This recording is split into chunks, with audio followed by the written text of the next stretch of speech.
Fala galera, sejam bem-vindos a mais esse...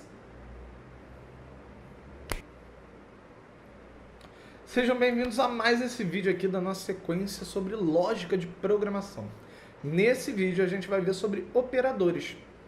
Operadores lógicos, operadores aritméticos, todos os tipos de operadores, ok? Então vamos dar sequência lá no computador. Então abre aí a página no rep.it, ok? E vamos abrir aqui um JavaScript, tá? A gente vai prosseguir o curso com JavaScript. Então a primeira coisa, a gente já viu na última aula como trabalhar com variáveis, a gente vai utilizar bastante isso aqui. E vamos criar aqui então uma variável A. Eita. Aqui do lado esquerdo, A igual a 10, B igual a 20, tá? A recebe 10, B recebe 20. Igual não, recebe, como eu falei na última aula. Ok, vamos agora então falar que C recebe A mais B. O que a gente está fazendo aqui? A gente está pegando A e somando com B. Esse é o primeiro operador aritmético que a gente vai ver, o operador de adição. Então a gente quer somar A com B. E agora, como a gente viu na última aula, a gente vai imprimir isso na tela com console.log. E aqui eu vou simplesmente passar o valor da variável, ok? C. E quando eu rodo, tem lá 30. A mais B, 10 mais 20, igual a 30, ok? Então a gente viu aqui o nosso primeiro operador. Mas, se eu quiser diminuir, menos. E aí vai dar menos 10, ok? Se eu modificar aqui o valor para 60, por exemplo, 60 menos 20, 40. Ok, funcionando perfeitamente. Próximo operador, multiplicação. Quando eu quero multiplicar um valor por outro, eu utilizo asterisco, ok? E aí a gente vai ter 20 vezes 60 igual a 1.200. Lembrando que eu estou utilizando aqui duas variáveis, mas podia simplesmente ser um número aqui direto. E aí eu teria 60, que é o valor da variável A, vezes 3, ou seja, daria 180. Exatamente, ok? Se eu quiser dividir, eu uso a barra. A barra é o símbolo para o operador de divisão, ok? Então vamos seguir aqui, ó. 60 dividido por 3, 20. Perfeitamente. Então aqui a gente já viu os principais operadores aritméticos, mas tem mais alguns. Por exemplo, existe o operador de módulo. O que é o operador de módulo? Quando a gente faz alguma divisão de um inteiro por outro, pode ser que tenha algum resto. Por exemplo, se eu pego 10 e divido por 3, o que vai dar? 10 dividido por 3 dá 3, só que sobra 1, certo?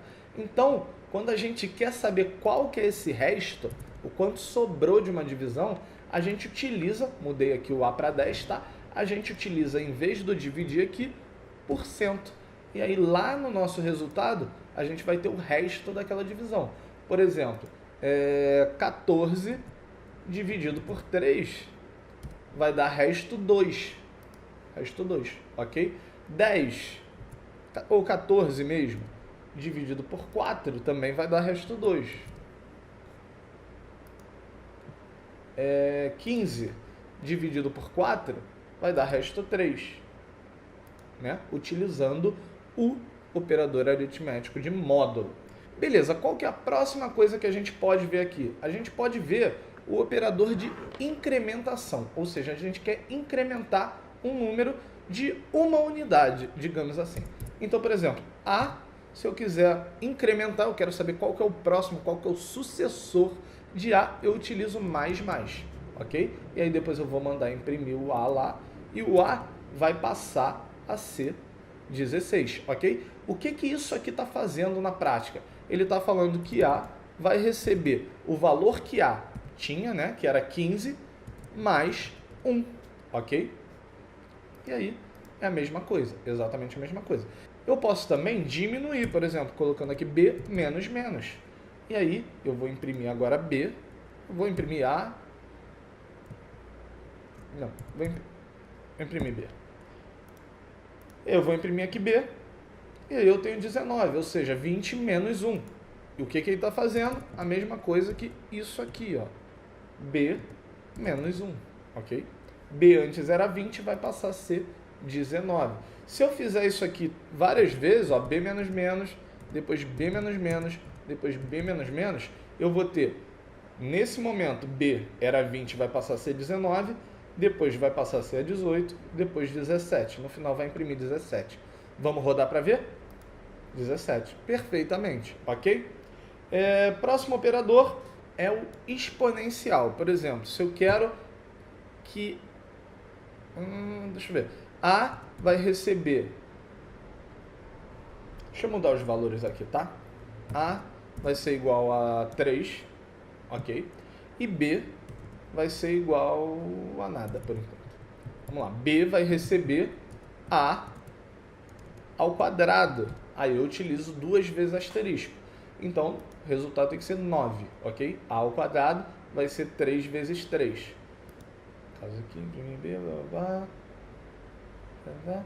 Tudo certo. Tá dando aqui um warning, mas ele tá falando, ele tá funcionando tudo direitinho.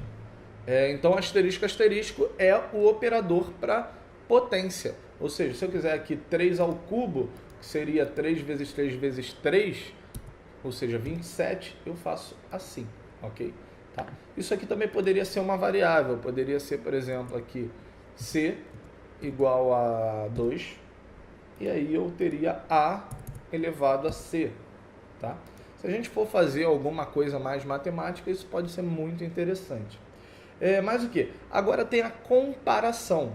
Por exemplo, eu tenho aqui A, que nesse momento é igual a 3, né? B vai receber 4, e aí C vai receber... Vou abrir aqui um parênteses, só para a gente diferenciar, não precisava, tá? Mas para ficar um pouco mais claro, eu vou fazer uma operação aqui dentro. Eu vou dizer que A igual a B. O que eu quero dizer com isso? Eu quero dizer que o C ele vai passar a ter o resultado dessa comparação. A ele é igual a B. Se você prestar atenção, antes a gente utilizava um igual só. Então não posso comparar utilizando um igual só, porque senão ele vai entender que eu estou falando que A vai receber B. Entendeu? Lembra do receber? Então, para eu comparar A é igual a B, eu preciso usar 2 vezes o símbolo de igual. E aí ele fala, A é igual a B é verdade ou não é verdade? É verdadeiro ou é falso? Esse vai ser o resultado que vai ter aqui em C. E aí a gente vai imprimir ele aqui, ok? A gente vai mostrar na tela isso aqui. Quando eu rodar, ele vai falar que é falso, porque A é 3 e B é 4. Então A não é igual a B. Se eu mudar aqui o B para 3, a gente vai mudar o resultado para verdadeiro. True, verdadeiro. Tem uma coisa interessante aqui também, que é o seguinte. E nesse caso aqui, eu estou verificando 2 tipos de variáveis, mas independente de qual é o tipo delas. Lembra lá do nosso tipo? Por exemplo, se eu tiver aqui uma string, isso aqui na verdade não é um número, é uma string, como a gente viu lá na aula de tipos. Isso aqui não é igual. Um é um número, outro é uma letra. Apesar dos dois serem 3, eles não são exatamente iguais. Mas se eu rodar aqui, vai falar que é verdadeiro. Se eu quiser saber se ele é totalmente igual, incluindo se é do mesmo tipo, eu uso 3 vezes o igual. E aí eu vou ter igual, igual, igual, aí vai dar false. Se os dois forem exatamente igual, ou seja, assim, vai dar verdadeiro, ok? Isso aqui também deveria dar false para uma diferença sutil, que seria isso aqui, ó. 3.0 é igual a 3? Bem, matematicamente é. Só que não é exatamente igual, são tipos diferentes. Se a gente roda com igual, igual, igual, dá verdadeiro. Por que dá verdadeiro? Porque no JavaScript, números são um tipo, independente se é ponto flutuante ou não. Se fosse uma outra linguagem que separa ponto flutuante de inteiro, por exemplo, isso aqui daria falso. Próximo operador comparativo é o negação. Por exemplo, quando a gente tem uma exclamação assim, normalmente a gente está negando alguma coisa, ok? Então, o que eu quero ver aqui? Como é que eu vou ler isso aqui? A é diferente de B? Se A for diferente de B, então vai ser uma verdade, entendeu? Se A for igual a B, não. A é igual, então não é diferente. Parece complicado, mas vamos ver aqui, ó. 3 e 3. A é igual a B. Então, quando eu perguntar A é diferente de B, o que essa resposta vai me dar aqui? Não, falso. E aí quando eu rodo aqui, ó, vai estar aqui falso, certo? Se eu mudo, a gente vai ter verdadeiro, beleza? O que na prática acaba sendo aqui essa negação? Ela é o contrário do igual. Então, sempre que o igual desce para a gente um resultado verdadeiro, quando a gente tem a exclamação, a gente vai ter o inverso daquele resultado normal. Então, por exemplo, isso aqui também serviria para aquele caso do igual, igual, igual, dos 3 vezes igual. Só que aí a gente usa exclamação, igual, igual. Simplesmente isso aqui é a negação do igual, igual, igual. Então, nesse caso aqui, ó, 3 e 3 vai dar false, porque ela é igual. A e B vão ser iguais, então, como é a negação, vai dar false. Nesse caso aqui, vai dar verdadeiro, porque são tipos diferentes. Então, como o nosso igual, igual, igual daria false, o exclamação igual, igual vai dar verdadeiro. Depois posso montar uma tabelinha verdade para vocês, para isso aqui não ficar tão complicado. Vamos ver mais o que tem. Mais o que tem é o seguinte. Por exemplo, vou pegar aqui 3 e 4, ok? A gente já viu igual, já viu negação, agora a gente vai ver maior que. A é maior do que B? Sim, então vai dar verdadeiro, ok? Se A não fosse maior do que B, por exemplo, nesse caso ia dar falso, ok? Existe também o menor do que B. Nesse caso aqui é verdadeiro, se a gente mudasse, seria falso, beleza? E aqui tem um detalhe, tá? Por exemplo, se eu tivesse A igual a 3 e B igual a 3, A é menor do que B? Não. A é igual a B. Então, se eu rodo isso aqui, vai dar falso. Então eu vou mudar isso aqui para maior que e vai dar verdadeiro. Não, é falso também, porque igual não é maior nem é menor.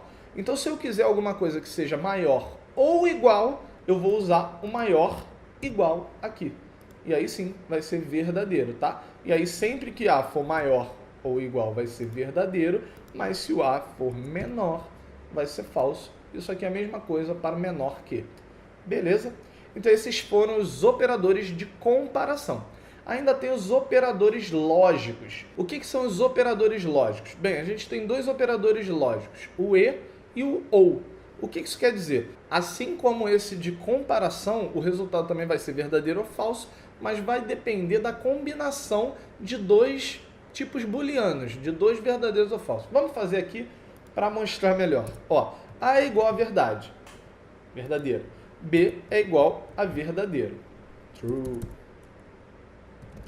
E aí eu quero saber se A é verdadeiro e B é verdadeiro também. Para isso eu vou usar A, e aí eu uso aqui, ó, 2 vezes o E comercial, B.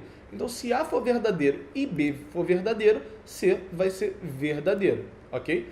Se um dos 2 for falso, aí não é A e B que está verdadeiro, é só A ou só B. Nesse caso aqui vai dar falso, C vai passar a ser falso. Por quê? Para o C ser verdadeiro, A tem que ser verdadeiro e B também tem que ser verdadeiro, ok? É assim que funciona o E. Então poderia ser ao contrário aqui, ó. Se os 2 forem falso, também é falso, tá? Os 2 teriam que ser verdadeiros para o C ser verdadeiro. É a única opção para o C ser verdadeiro. Tem o ou também. O que é o ou? O ou, diferentemente do E, basta que um dos 2 seja verdadeiro. Então aqui, ó, A é falso, mas B é verdadeiro. Então o C vai ser A ou B. Então ele vai ser verdadeiro, porque tem um verdadeiro, ok? Poderia ser ao contrário aqui também. E aí, também seria verdadeiro. E poderiam ser os 2 verdadeiros também, que não teria problema. Ele seria verdadeiro também. Se os 2 fossem falsos, essa seria a única opção para o C ser falso. Aí seria falso. Por quê? Porque A é verdadeiro ou B é verdadeiro? Não, A é falso e B é falso. Então, os 2 sendo falsos, nenhum dos 2, nenhum nem o outro sendo verdadeiro, C vai ser falso também, ok?